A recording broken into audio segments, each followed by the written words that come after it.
Welcome to the New Church Without Walls International. We're glad you're viewing us today and glad you tuned in with us to listen. We look forward to seeing you. We're at 300 South Kensington in Lecanto, Florida. Our service time, listen, you can come at 8 o'clock. You can come at 9:30 Sunday school, or you can come at 11 o'clock, or you can come on a Wednesday. It's called Happy Hour. Happy Hour, 7 o'clock on Wednesday. Then bilingual services on Friday. We'd love to have you. God bless you. We look forward to seeing you.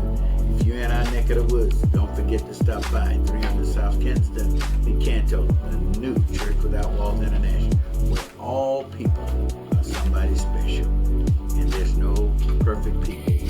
But we look forward to seeing you. God bless you. Have a great day now. Bye-bye. And that she may live. And Jesus went with him, and much people followed him and thronged him. And a certain woman, which had an issue of blood 12 years, and had suffered many things of many physicians, had spent all she had nothing better, but rather grew worse. But when she heard of Jesus, came in the press behind him, and touched his garment. For she said, If I may but touch his clothes, I shall be whole. And straightway the fountain of her blood was dried up, and she felt in her body that she was healed of that plague. We know this story.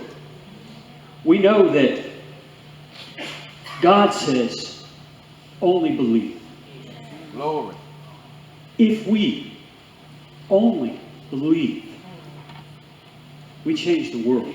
Yeah. We change the world through our believing. I want to read a couple things to you. This was before Pastor asked me to preach today. Some of you know, when God says things, I get a pen and I try to write them down real quick. This was Sunday morning, 9/8. He said to me, I have been carrying you, and I'm going to set you down. Fear not, you are walking in my power.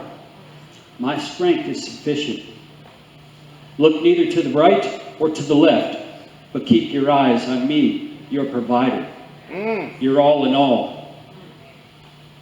Toward the end of that service, he tapped me on the shoulder and said, write some more. He said, consistency is my expectation. Look neither to the right, look neither to the left. Look to me, the author and the finisher of your faith, the substance of things hoped for. Mark 6:21, we know the story. The woman had an issue. She reached out to Jesus and he responded, thy faith hath made thee whole. Because it was her time. After 12 years with an issue, it was her time. Jesus said, go in peace and be whole of thy plague. You could say there was an issue of trust here and an issue of timing and believing. Follow me here, church. When is my time? Woo. Many of us ask that question of God, when is my time? I don't know what you're praying for, what you're believing for. Many of us are asking that question, when is it my turn, Lord? And some of you have probably noticed already that there's our time. Ours is over here. And then there's his time, which is here. Now sometimes we get very fortunate. When we pray, those times come together and we get an instant answer to prayer. Sometimes we might have to wait 12 years. Sometimes, like the man by the pool, we may have to wait 38 years. All right. Sometimes we have to wait on God. This is called faith. When God says it, we are to believe it and accept it as truth, accept it as reality. Are you believing and not receiving? You say, well, I'm praying. I'm believing, and I'm not receiving. Are you asking but not hearing?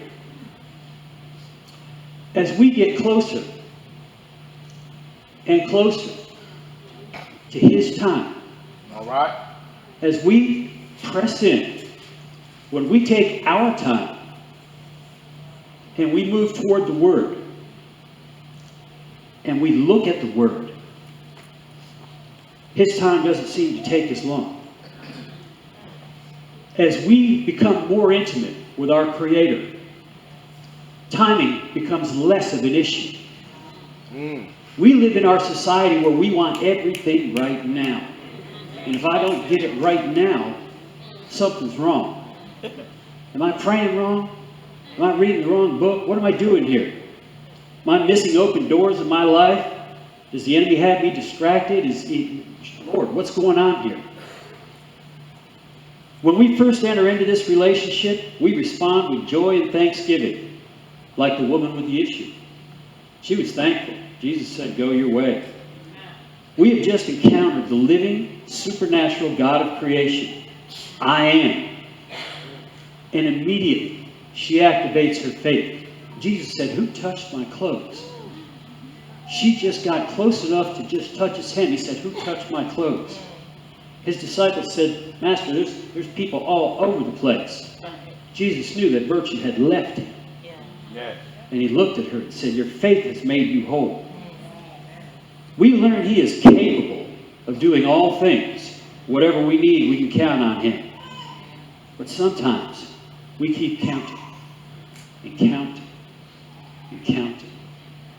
When we do that, when we continue to ask God, when is it my time? We just continue to hang on to whatever it is. We're waiting for it to be our time. He said, consistency is my expectation. It's an expectation. If you aren't consistent on your job, you're probably going to get fired. If you aren't consistent in your prayer life, you might be spending more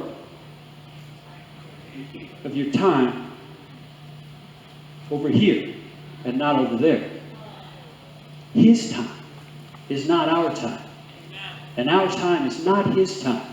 And when we get distracted, when we look to the left and to the right, we're not seeing God. Mountains get steeper. Valleys get a little colder, a little darker. We become more fearful and we begin to question. And we say, God, where are you? I've been praying and praying and I keep asking. And I keep asking. But I'm not hearing. Sometimes it comes down to, are you being honest with yourself? Oftentimes we don't hear from God because we're being dishonest with ourselves. Follow me here. That's good teaching. I heard a pastor say one time, I sat under a pastor's name was Dwight Shirley, and he said, justification is the Christian way of saying just as if I had never sinned. Wow. How much of our lives do we spend justifying our actions? Justifying what we do? Or maybe blaming somebody else? Christianity is not the cure-all. I don't say that to limit a living God. We aren't promised a perfect life, but we are promised a perfect God. You understand? We are going to encounter difficulties. Some of you have walked down that road a few times. You understand what difficulties are, what they look like, what God is trying to teach us. When we learn the lesson, then we're getting closer to his time. When we start pressing in and get closer to him, we start hearing prayers get answered. Hey! Oh. We start feeling God's presence in our lives. Yeah. We see doors open that we didn't see open before. We see people acting differently than they acted before. Yeah. And we've done nothing but what he has asked us, to put our trust in him. Yeah. He said, don't look to the left. Don't look to the right. Focus straight ahead. Keep your eyes on me. Sometimes we get caught up, carried away. And when we get carried away, we wind up getting in the way. Instead of getting in the way. Understand what I'm saying? We have a responsibility in this relationship as well. Our responsibility is to God. To trust him. Trust him. What he says. Believe and receive. The title today is Stay on Course. Only believe. Only believe. Our happiness is not up to God. It's up to us. It's up to you. I used to tell my kids when I taught high school, you're as happy as you make yourself. You can get up and say, I'm going to have a great day. Or you can get up and say, this is going to be awful. And it's going to play out the way you want it to play out. That's it. Because you can make yourself as happy as you want to make yourself. That's it. Or you can make yourself as sad as you want to make yourself. The choice is up to you. Do we have an enemy out there? We sure do. He's going to attack you every chance he gets. Look to mess you up every chance he gets. He's going to be over here distracting you. He's going to be over here distracting you. What did God say? Don't look to the left. Don't look to the right. Keep your eyes focused on me. Focus on what I have. Our happiness is not up to God. It's up to us. Our walk is a journey with many events along the way. He's given us the roadmap. We've all got one. If you don't, you need to. He's given us the roadmap. We have to follow it to get to our destination. Unfortunately, the enemy is going to join you from time to time to confuse you, to get you lost, off track, lose your focus, miss a turn, don't see a door open. We begin to forget the big picture. We get looking to the left and to the right for answers. We get disappointed and we find ourselves questioning God. We spoke about it a little bit in Sunday school this morning. Who are we to question Him? All right. If He says it and we're doing it, then it's going His way. And His way should go. What we need to do is not look to the left, not look to the right. Consistency is my expectation. This is what God expects out of us. He's not asking much. He's given you the roadmap. He's given you the instructions. And He said consistency. That's it. Prior to the woman touching Him, a person showed up in verse 22 and 23, Jairus by name. I read that at the beginning there. Ruler of the synagogue with an urgent request. His daughter lay dying. So Jesus was on His way when the woman touched His hem. He was on His way. Then, verse 35. I stopped reading purposely for a reason. While he yet spake, there came from the ruler of the synagogue's house certain which said, Thy daughter is dead, why troublest the master any further? You know, when you are in the way, when you are in His way, when you're doing what you're supposed to be doing and doing the right things, the enemy's going to show up. Along comes somebody with some bad news. Jesus is on the way. He's going to Jairus' house. He is on the way. And somebody shows up and says, don't bother. See, this is usually when we begin to fall apart. We are walking our walk, and along comes someone with bad news. And immediately, what's the first thing we do? We begin to doubt. We begin to question. Why? Why is it me? Why? We lose focus on Him. We begin to obsess about our circumstances. We begin to look to the left. We look to the right. We continue to look everywhere but where we're supposed to look. We continue to put our faith in things when all we need to do is keep our faith in God. Yes. It is so easy in this world we live in today to be distracted, to get distracted. We live in this instantaneous society where if I don't get an answer right now, we run to doctors, we seek advice from others, we chase after whatever we think will help us. We get off the path. Amen. Jesus said, look neither to the left, look neither to the right. Look to me. He wants us to stay on the path. Jesus didn't miss a beat. As soon as Jesus heard the word, this is verse 36 that was spoken, He saith unto the ruler of the synagogue, Be not afraid, only believe. the key part there. As soon as Jesus heard it, he said, situation's under control. All right. As soon as he heard it. Most of us, when we get bad news, the first thing we do is start to fall apart. Oh my God, oh no, no, no, no, no, no, no, no. Jesus was on his way. And along comes the devil and says, don't worry about it. She's already dead. This situation's out of your control. Jesus didn't miss a beat. He said, be not afraid. Only believe. I want to read from the Amplified Bible. This is the book of Proverbs. And this is a little bit lengthy. Tom, were you able to get that up there? Because I've got my Amplified right here. If you just kind of read silent with me. Hear, O my son, and receive my sayings, and the years of your life shall be many. I have taught you in the way of skillful and godly wisdom, which is comprehensive insight into the ways and purposes of God. I have led you in the paths of uprightness. When you walk, your steps shall not be hampered. Your path will be clear and open. And when you run, you shall not stumble. Take firm hold of instruction.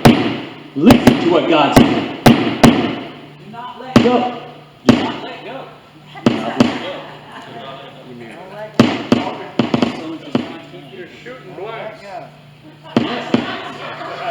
Too near the speaker. Do not let go. Should I try one of these? Take firm hold of instruction. Do not let go. Lord, she is your life. No. Not yet. Whose mic is that? See, here comes the enemy. Alright, now we got one. Okay, we good now. Now we good. Alright. Enter not into the path of the wicked, and go not in the way of evil men. All right. Avoid it. Do not go on it. Turn from it and pass on. Keep this in mind, for they cannot sleep unless they have caused trouble or vexation. Their sleep is taken away unless they have caused someone to fall, caused you to doubt. For they eat the bread of the wickedness and drink the wine of violence. But the path of the uncompromisingly just and righteous is like the light of dawn that shines more and more, brighter and clearer, until it reaches its full strength and glory in the perfect day to be prepared. The way of the wicked is like deep darkness. They do not know over what they stumble. My son, attend to my words. Consent and submit to my sayings. Let them not depart from your sight. Keep them in the center of your heart. For they are life to those who find them, healing and health to all their flesh. Are we listening, church? Keep and guard your heart with all vigilance, and above all that you guard, for out of it flow the springs of life. Put away from you false and dishonest speech, and willful and contrary talk. Put far away from you. Let your eyes look right on with fixed purpose, and let your gaze be straight before you. Consider well the path of your feet, and let all your ways be established and ordered aright. Turn not aside to the right hand or to the left. Remove your foot from evil. I'm just going to take that thing down. That book of Proverbs, that couldn't be any more clear as to what God expects of us, what God asks of us, and the things we may or may not encounter along the way.